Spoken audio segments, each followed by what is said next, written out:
गीता का यह अध्याय। श्री कृष्ण भगवान बोले, हे पार्थ, मुझ में मन लगा करके मेरे ही आश्रय होकर योगाभ्यास करते हुए मेरे स्वरूप का संशय रहित पूर्ण ज्ञान होगा।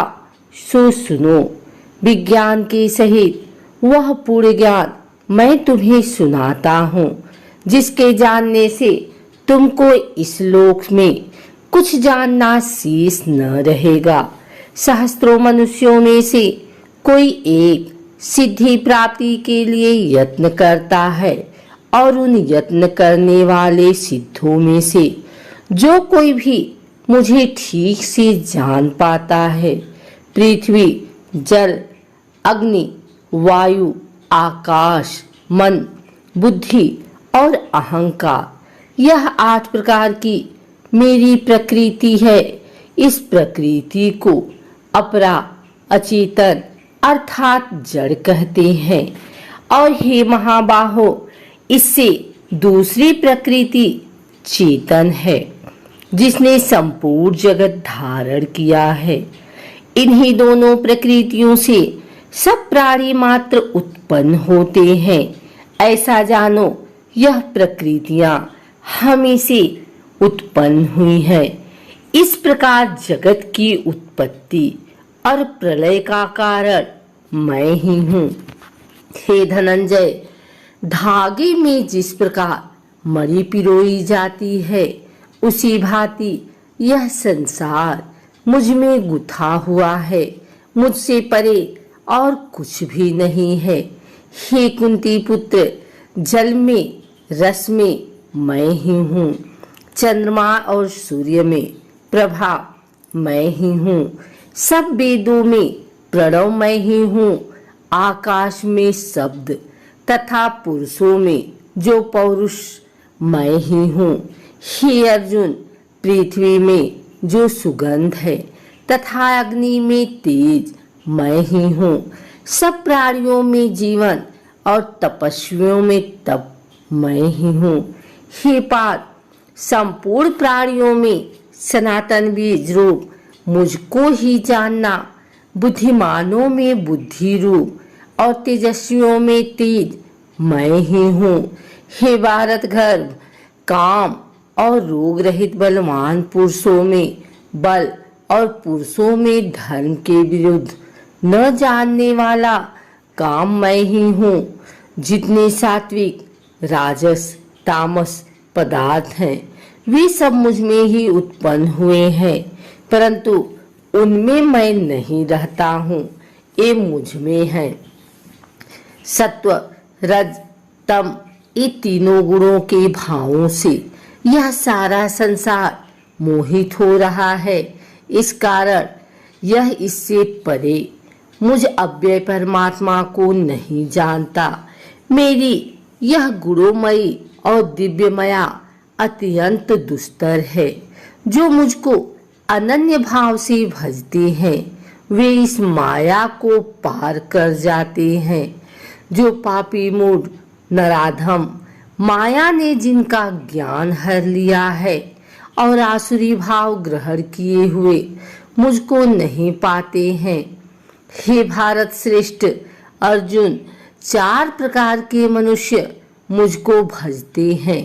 दुखिया, जिज्ञासु, ऐश्वर्य की कामना करने वाला और ज्ञानी, जिनमें सदा मुझ में एकाग्र चित्त और केवल मेरी, क्योंकि मैं ज्ञानी को अत्यंत प्रिय हूँ और वह मुझको प्रिय है।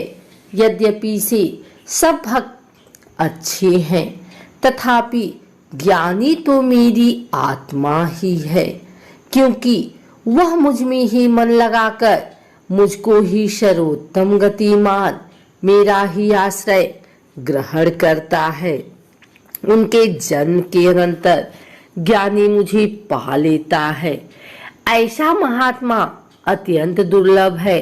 सब जगत को वासुदेवमय समझो। अपनी अपनी प्रकृति के नियम के अनुसार मनुष्य भिन्न भिन्न काम वासनाओं से अज्ञान में डूबकर उन फलों की चाहना से अन्य देवताओं के अधीन होकर उनकी उपासना करते हैं। हे अर्जुन, जो भक्त श्रद्धा पूर्वक जिस जिस देवता का पूजन किया करते हैं, उन पुरुषों की उस श्राद्ध को मैं दृढ़ कर देता हूँ। वह उस श्रद्धा से युक्त होकर उस देवता की आराधना करता है, फिर उसको मेरे ही रचे हुए काम फल प्राप्त होते हैं। परंतु उन अल्प बुद्धि वालों का फल नाशवान है। देवताओं की आराधना करने वाले देवताओं को मिलते हैं और मेरे भक्तजन मुझ में मिल जाते हैं। मेरे अव्यय अविनाशी अति उत्तम स्वरूप को न जानकर मंदबुद्धि लोग मुझे अव्यक्त को व्यक्त देहधारी मानते हैं। मैं योग माया से आच्छादित होने के कारण सबको नहीं देखता हूँ। उसमें मूढ़ लोग अनादि तथा अविनाशी मुझको नहीं जानते हैं। हे अर्जुन, मैं भूत भविष्य और वर्तमान के सब प्राणियों को जानता हूँ, पर मुझे कोई भी नहीं जानता। हे भारत, हे परतम, इच्छा और द्वेष उत्पन्न होने वाले सुख दुख आदि द्वंद्वों के मोह से जगत के सभी प्राणी भ्रम में फंस जाते हैं। जिन पुण्य आत्माओं के पाप नष्ट हो गए हैं, वह पुरुष द्वंद्व के मोह से छुटकर दृढ़ निश्चय करके मेरी भक्ति करते हैं। जो मेरा आश्रय लेकर जीवन मरण के दूर करने के अर्थ प्रयत्न करते हैं, वे पुरुष परम ब्रह्मा, आत्मज्ञान और संपूर्ण कर्म को जानते हैं। जो आदिभूत, अधिदेव और अधिज्ञ इन सब में व्यापक मुझे जान जाते हैं, वे समाधि निष्ठ पुरुष मरण काल में भी मुझको जानते हैं। श्री नारायण जी बोले, हे लक्ष्मी, अब मैं 7वें अध्याय का महात्म सुना रहा हूँ, सो सुनो। एक पटेल नामक नगर है, जिनमें शंकुकर वैश्य रहता था। वह व्यापार करने को नगर के बाहर कहीं गया।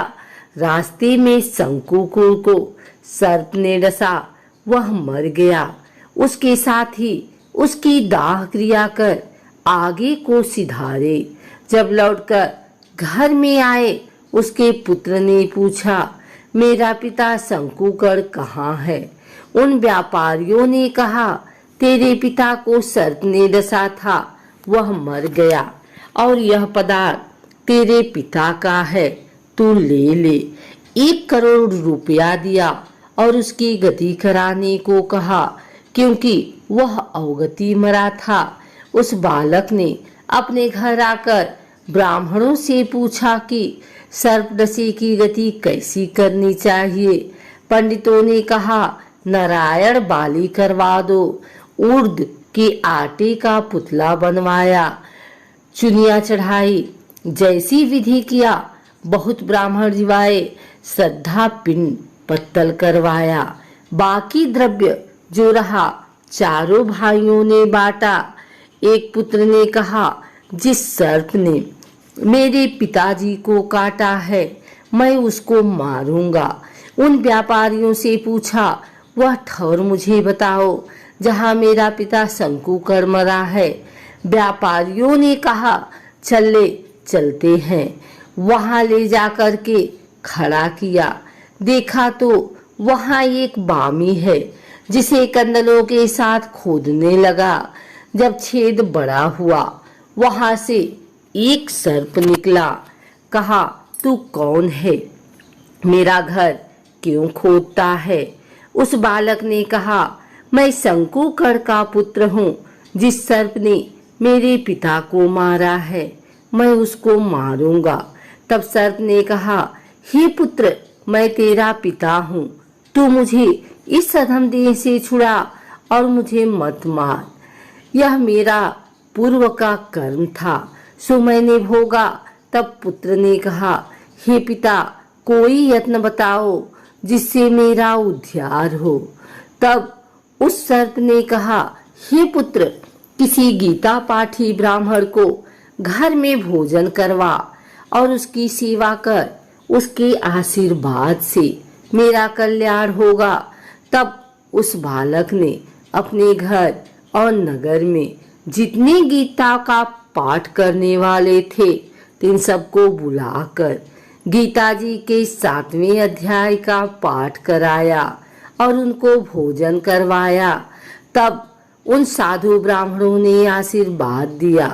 तत्काल वह अधम देह से छूटकर देवदेही पार विमान पर चढ़कर आकाश मार्ग को जाता हुआ अपने पुत्र को धन्य धन्य करता वैकुंठ धाम में जा प्राप्त हुआ।